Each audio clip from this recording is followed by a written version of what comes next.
반갑습니다. 사순절 넷째 주일 3월 27일입니다. 우리 교회 소식은 4월은 중보기도의 달입니다. 4월 교회 계획이 주보에 기록되어 있습니다. 계획 위에서 미리 준비하시고 또 기도해 주시면 고맙겠습니다.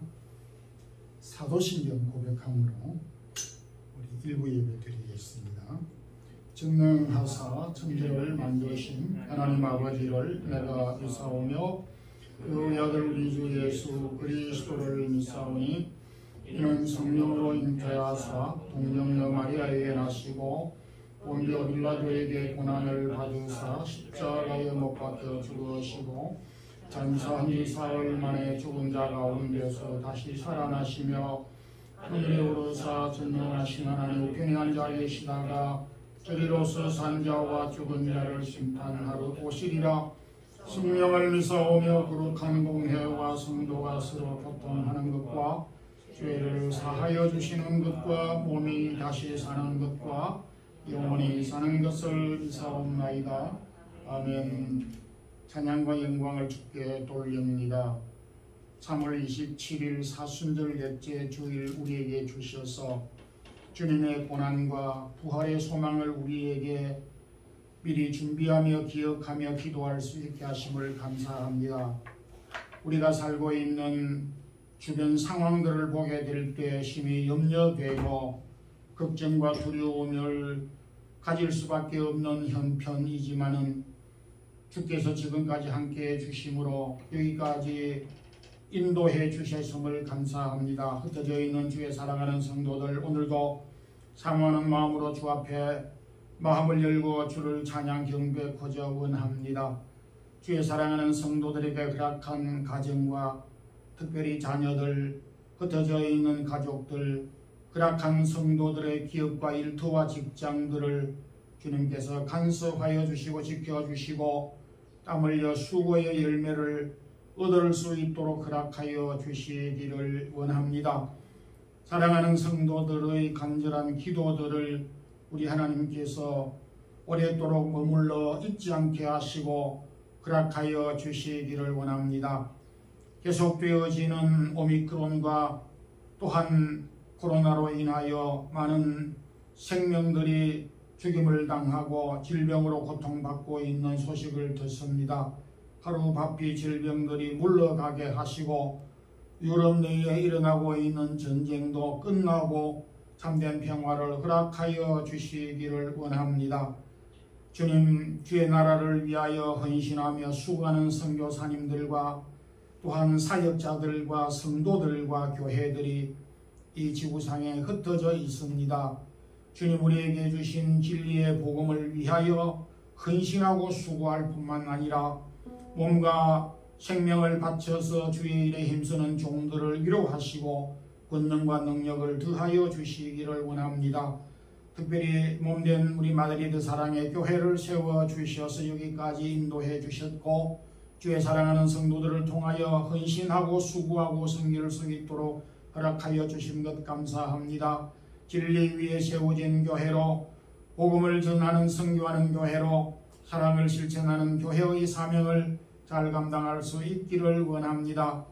여러가지 형편으로 인하여 연약한 중에 있는 자들 또 여러가지 형편으로 출타 중에 있는 성도들 믿음이 연약한 성도들에게 믿음의 부요를 더하여 주옵소서.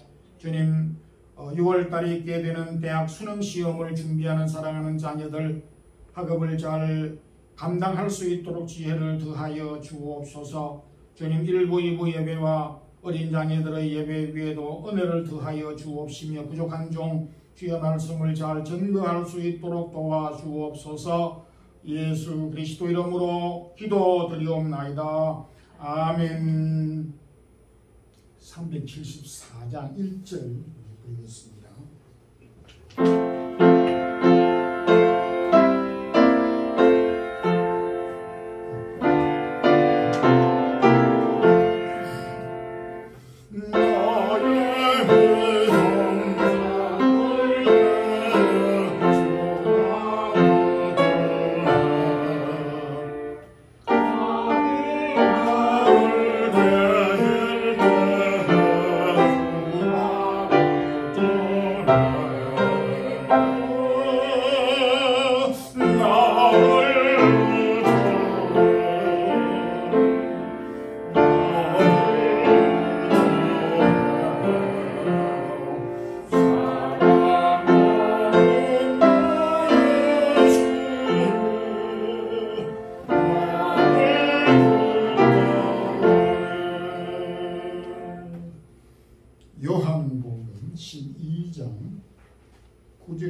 신약성경 167페이지 요한복음 12장 9절에서 11절 합독하겠습니다. 유대인의 그 무리가 예수께서 여기 계신 줄을 알고 보니 이는 예수만 보기 위함이 아니요 죽은 자 가운데서 살리신 나사로도 보려 함이로라. 대제사장들이 나사로까지 죽이려고 모의하니 나사로 때문에 많은 유대인이 가서 예수를 믿으리라. 아멘. 부사로 사용되는 접속사 때문에라고 하는 말은 다양하게 우리의 일상에서 사용이 되고 있습니다. 예를 들면 러시아와 우크라이나 전쟁 때문에 기름값이 무척 많이 올랐다. 코로나 때문에 우리 일상이 무질서하게 됐고 많은 사람들이 격리하고 제약을 받고 있다. 지난주가부터 우리 스페인 그 카미온 노조가 데모하기 때문에 가게를 운영하는 분들이 물건이 없어서 난감해하는 이런 모습도 보았습니다. 오늘 본문에도 때문에라고 하는 단어가 나옵니다. 그래서 오늘 11절에 있는 나사로 때문에라고 하는 말씀을 가지고 함께 은혜를 나누겠습니다. 먼저 나사로 때문에 많은 유대인들이 예수님에게 나아왔습니다. 오늘도 우리가 살면서 죽은 사람이 다시 살아났다. 또 무덤에 있는 사람이 다시 살았다라고 하는 말을 듣는다면 불가능한 일이기 때문에 거짓말이겠지. 뭔가 꾸몄고 속였겠지라고 하는 그런 생각을 갖게 됩니다. 그런데 오늘 여기 본문에서 죽은 지 나흘 만에 무덤에서 다시 나사로가 살아났다라고 하는 소문이 널리 퍼지게 되자 거짓말, 누가 꾸몄지 이렇게 하지 않고 그래? 라고 하면서 많은 사람들이 다시 살아난 나사로를 보기 위해서 죽은 그 나사로를 다시 살리셨다고 하는 예수를 보고 싶어 했고 보기 위해서 이곳저곳에서 모여들었습니다. 많은 사람들이 두 가지 궁금증을 가지고 있었습니다. 다시 살아난 나사로가 어떤 모습일까? 라고 하는 생각도 가질 수가 있겠고, 도대체 그 죽었던 나사로를 살리신 그분, 그 예수, 그는 어떤 능력을 가지셨고 그분은 도대체 어떤 분이신가라고 하는 궁금증을 가지면서 두 가지 어떤 호기심과 궁금증을 가지고 많은 사람들이 모여 들었습니다. 나사로를 보고자 했던 사람들의 마음은 제 같은 경우에는 진짜로 살아났을까 하는 확인하기 위한 차원도 있었겠다. 살아난 모습이 이전 모습과 어떻게 다르겠느냐라고 하는 생각들도 가질 수가 있었겠지만은 그보다는 정말 다시 살아났을까라고 하는 이 사실 확인 여부를 위해서 궁금증을 가지겠고, 그리고 또 하나의 더 큰 궁금증은 그 나사로를 살리신 예수는 어떤 권능을 가지신 분이신가? 참으로 우리와 다른 어떤 모습일까? 그가 진정한 메시아로 오셨을까? 라고 하는, 메시아로 오셨을까라고 하는 선지자들의 말까지 연결시키면서 여기에 찾아보여 드렸던 것입니다. 요한복음 11장에서 주님께서 죽은 나사로를 살리신 이 사건, 살리신 그 이유와 목적이 있습니다. 그것은 앞서 예수님께서 요한복음 5장 28절에서 무덤에 묻힌 자들이 다시 살아날 때가 있다, 살아나게 된다라고 하는 가르침을 이미 요한복음 5장에서 말씀해 주셨습니다.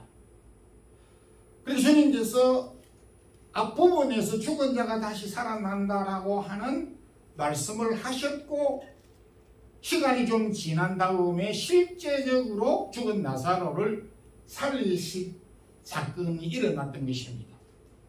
그러니까 나사로를 죽은 자 가운데서 다시 살리신 사건은 예수님께서 죽은 자들, 모든 죽은 자들이 다시 살아난다라고 하는 예정으로, 하나의 예표로서 이 나사로를 살리셨다라고 하는 것을 알 수가 있습니다. 또 직접적으로는 자신의 오라버니를 잃고 슬픔에 잠겨 있었던 그 누이 동생 마르다와 마리아, 이 마르다에게 직접적으로 예수님께서 요한복음 11장 25절 이후에서 나는 부활이요 생명이니 나를 믿는 자는 죽어도 살겠고 무릇 살아서 믿는 자는 영원히 죽지 않겠다라고 하는 사실을 확인해주고 알려주기 위해서 예수님께서 이 나사로를 죽은 자 가운데서 살리셨던 것입니다. 주님께서 당시에 많은 사람들에게 죽은 자들이 무덤에서 다시 살아날 때가 있다라고 하셨고, 그 사실을 나사로가 죽은 자 가운데서 살리심으로 확정해 주셨고, 직접적으로는 마리아와 마르다에게 알려주었습니다. 그렇다면 이것은 오늘 저와 여러분에게, 오늘 시대를 살아가고 있는 저와 여러분에게 이 사실을, 사람이 죽은 가운데서 죽음으로 끝나지 아니하고 다시 살아난다라고 하는 사실을 가르쳐주기 위해서 주님께서 죽은 자 가운데서 나사로를 살려주셨다라고 하는 이 목적을 알 수가 있는 것입니다. 나사로가 다시 죽은 자 가운데서 살아난 이 사실을 통해서 오늘 저희들이 분명하게 확신해야 될 부분은, 우리도 나사로와 같이 다시 죽음에 머물러 있지 않고 다시 살아난다라고 하는, 다시 주님께서 살리신다라고 하는 이 사실을 우리에게 전달해 주셨기 때문에 이 사실, 이 확신을 붙잡고 또 믿는 것이 대단히 소중한 교훈이라 생각이 됩니다. 두 번째는 나사로 때문에 많은 사람들이 예수를 죽이려고 하였습니다. 어찌 당시 종교 지도자라고 하는 사람들이, 최고의 종교 지도자인 대제사장이 나사로를 죽은 자 가운데서 살리셨다고 하는 일 때문에, 사건 때문에 예수를 죽이려고 결심하였습니다. 이것은 개인의 범위를 넘어서 당시 산헤드린, 당시 입사행정의 총괄을 하는 산헤드린 최고 기관에서 결정을 하여서 시행하기로 하였습니다. 10절에도 대제사장들이 나사로까지 죽이려 하니, 근데 11장 53절에는 이날부터 그들이 예수를 죽이려 하니라. 이날부터라고 하는 것은 예수님께서 죽은 자 가운데서 나사로를 살리신 그때부터 이미 가장 먼저 예수를 죽이려고 했고, 죽은 자 가운데서 살아난 나사로는 유모를 했습니다. 그런데 분위기가 심상치 않으니까 나사로까지 없애버려야 되겠다 하는 이런 아주 극단적인 처방법을 내놓았습니다. 그 이유는 앞 11장 45절에서 나사로가 죽은 자 가운데서 살아난 이후에 많은 이 무리들의 마음이 당시 유대교를 떠나고 예수를 믿고 예수에게로 돌아섰던 민심이 돌아섰던 사실을 알았기 때문에 이대로 가만두었다가는 우리가 아무것도 아니겠다, 우리에 대하여서 관심을 가지는 사람들이 없겠다라고 하는 이런 위기의식을 느꼈습니다. 그런데 이보다 더 결정적인 이유가 있습니다. 그 이유는 뭐냐 하니, 대제사장은 주로 지식인들로 당시 종교 대제사장들의 제사장이나 서기관들은 바리새인들과 사두개인들이 자리를 차지하고 있었는데, 특히 지식인들인 사두개인들이 대제사장, 제사장 역할을 많이 맡았습니다. 그런데 이 사두개인들은 같은 유대인이지만 바리새인들과 이 신앙관이 달랐습니다. 사도행전 23장 8절을 보게 되면은 사두개인들은 부활도 없고 천사도 믿지 않고 영혼도 없다라고 이렇게 믿고 있었습니다. 반면에 바리새인들은 다 있다고 믿었습니다.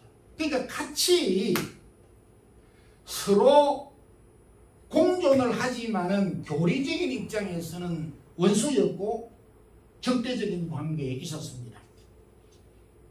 그런데 그런 적대적인 두 사두개인들과 바리새인들이었지만은 예수를 죽이려고 하는 것에 대해서는 일치를 보였습니다. 그럼에도 더 적극적으로 예수나 이 나사로를 죽이려고 했던 그 무리는 다름 아닌 사두개인들이었습니다. 사두개인들은 죽은 자가 다시 살아나는 이 부활의 신앙을 믿지 않았고 또 그렇게 주장을 하고 가르쳤습니다.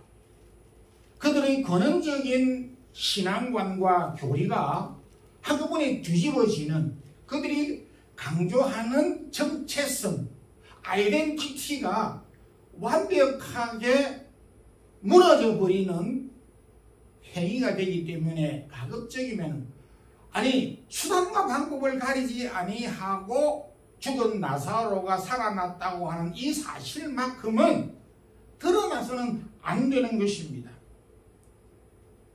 치명적인 도전으로 받아들이기 때문에 막아야 했고 없애야 했고 소리 소문을 없애야 했던 것입니다. 참 진실을 숨기려고 하는 자만큼 어리석은 자가 있겠습니까마는 오늘 이 시대에도 진실을 숨기려고 하는 사람들이 많이 있습니다. 마귀가 가장 싫어하는 것은 진실입니다. 베드로 요한이 사도행전 4장 12절에 예수 그리스도 외에 구원을 주시는 다른 이름을 주신 하나님이 주신 바가 없다라고 선포하였고 전달하셨을 때에 이 바리새인들과 서기관들과 이 사두개인들 대제사장들이 베드로와 요한을 잡아가지고 예수를 말하지도 가르치지도 정하지도 말라 이래 하면서 협박하고 그렇게 위협을 하였습니다. 그랬을 때에 베드로 요한이 너희들 말 듣는 것이 옳은가? 내가 하나님 말 듣는 것이 옳은가 니네 한번 판단을 해봐라 하면서 굽히지를 아니하였습니다. 저는 흔히 세상 사람들이 이렇게 말합니다. 지난 주간에도 말씀을 잠깐 언급을 하였습니다마는 오늘날 많은 사람들은 상대성 상대주의를, 상대적인 신앙관을, 상대적인 진리를 옹호합니다.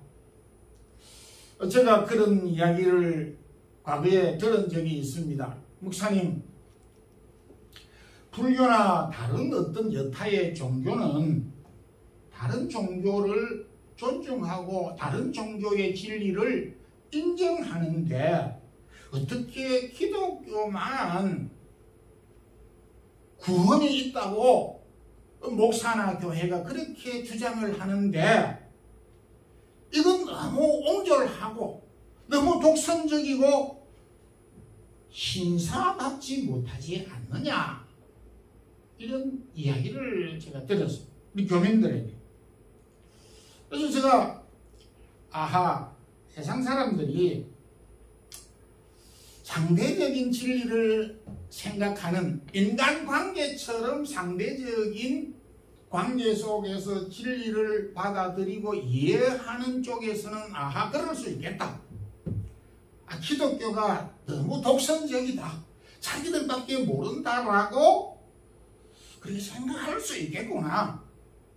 왜 기분 나빠하는지, 그들이 기독교를 손가락질하고 독선적이라고 말하는 이유를 이해는 할 수가 있습니다.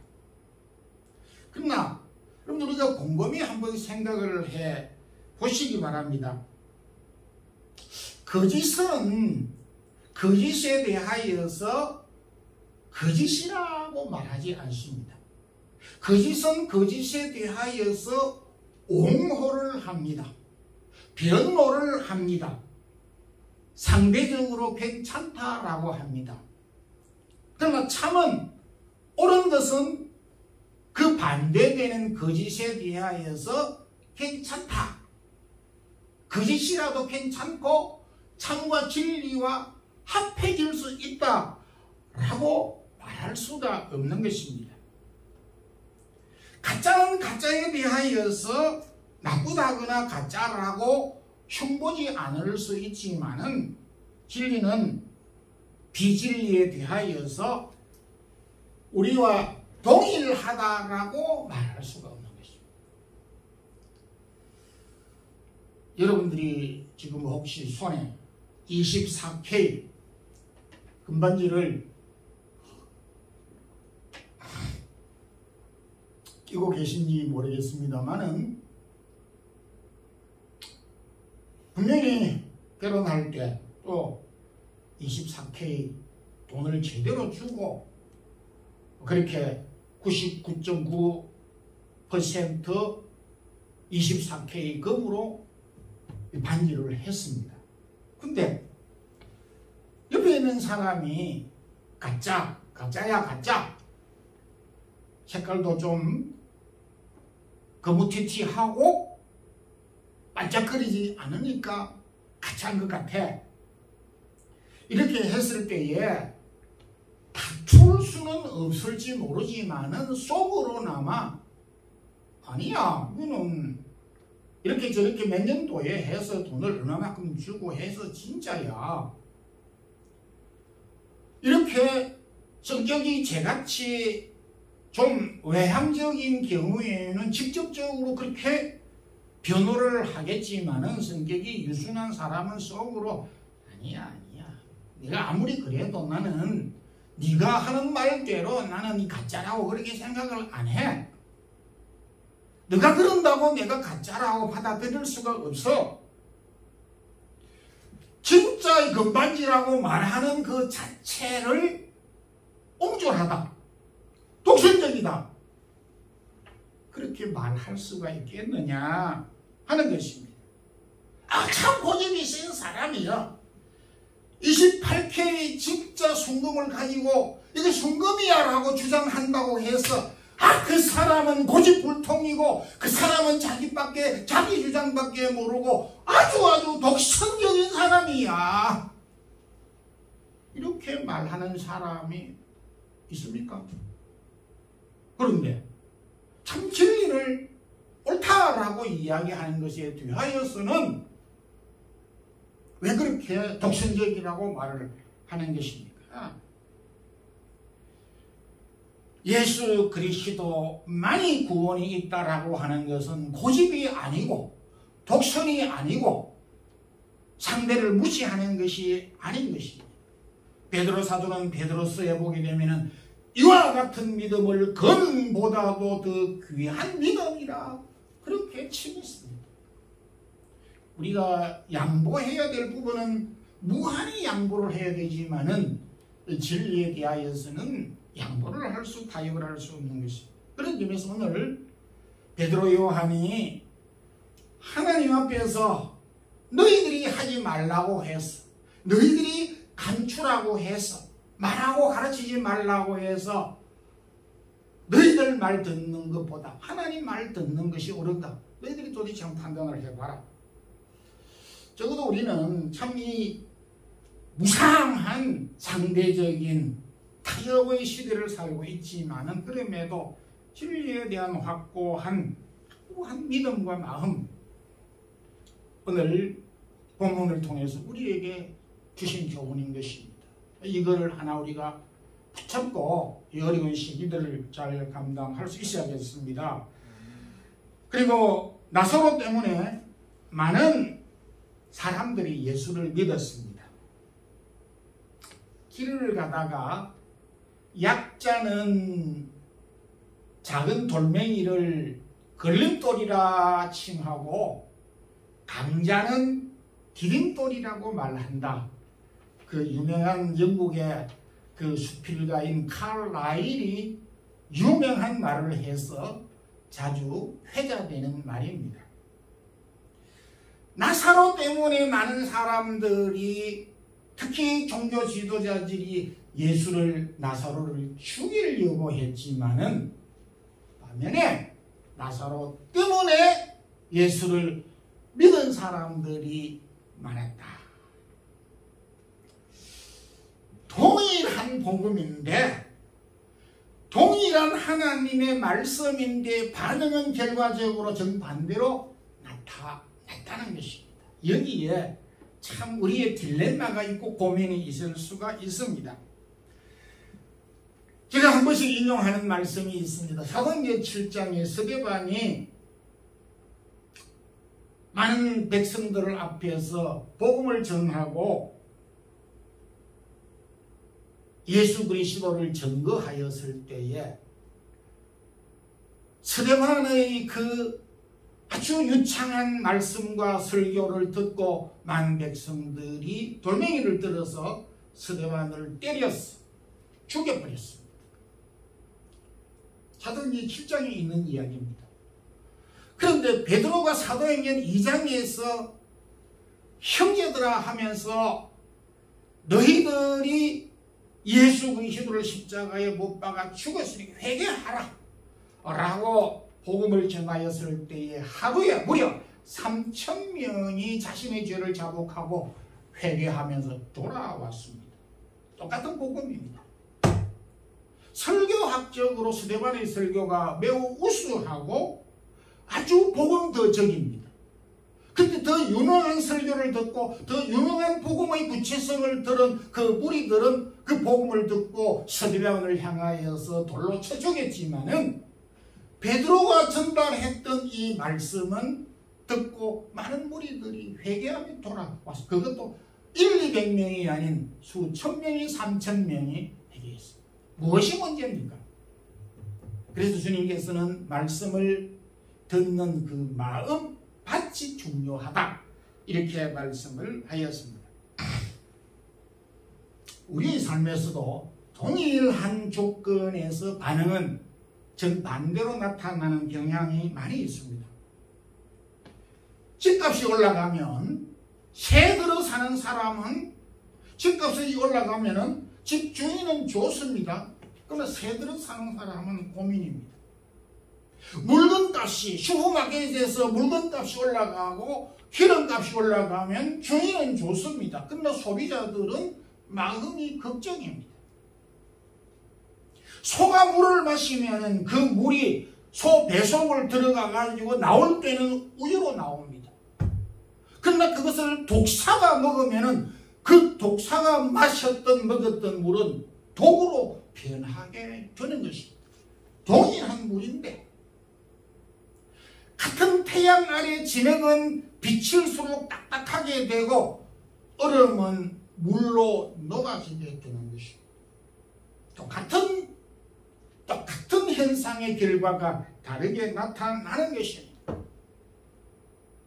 주님께서 나사로를 살리신 이 동일한 사건 속에서 오늘 이 본문에 많은 유대인들이 예수를 믿으라고 하였던 반면에 예수를 죽이려고 하였더라 하는 상반된 결과가 있습니다. 무엇이 문제입니까?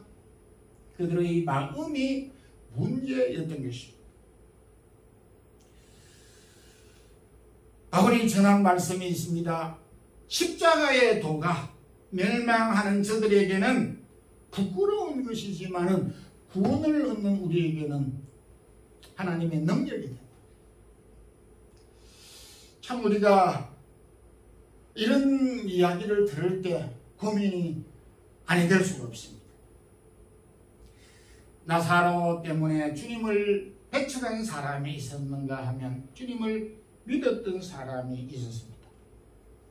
나 때문에, 나의 가정 때문에, 우리 교회 때문에 믿는 사람이 많아질지언정, 많은 사람들이 용기를 얻을지언정, 나로 우리 가정으로 우리 교회로 인하여서 주님을 배척하고 떠나고 용기를 잃어버리고 낙심하게 되는 일들이 있어야 되겠느냐라고 하는 말씀입니다. 나사로 때문에 많은 사람들이 주님에게로 돌아오도록 하였던 것처럼 저와 여러분, 우리의 가정과 내 개인과 우리의 교회가 우리 교회로 말미암아 그 복음이 진전되고 믿는 사람들이 주께로 돌아오는 역사가 크고 많아야 하겠다라고 하는 말씀을 주셨습니다. 다니엘 12장 3절에 많은 사람을 옳은 대로 돌아오게 하는 자는 하늘의 별과 같이 빛나리라 이렇게 말씀하셨습니다. 우리의 삶이 조그만한 우리의 행동과 섬김이지만은 우리의 적은 섬김과 행위로 말미암아 때문에 하나님의 이름이 더 증거되고 하나님의 영광이 드러나고 하나님이 찬양받도록 하는 우리의 삶이, 우리 성도들의 삶이 되기를 주님의 이름으로 축원합니다. 기도하겠습니다. 하나님 아버지 감사합니다. 나사로 때문에 주님을 배척하고 죽이려고 한 사람이 있었던 반면에 나사로 때문에 주를 믿는 자들이 많았던 것과 같이 저희와 가정과 교회로 말미암아 저희들로 인하여서 저희들 때문에 믿는 자들이 복음이 더 증거되고 하나님의 영광과 찬양받게 하는 일들이 되게 하옵소서. 예수 그리스도 이름으로 기도드리옵나이다. 아멘. 여기 찬송가 353장 1절을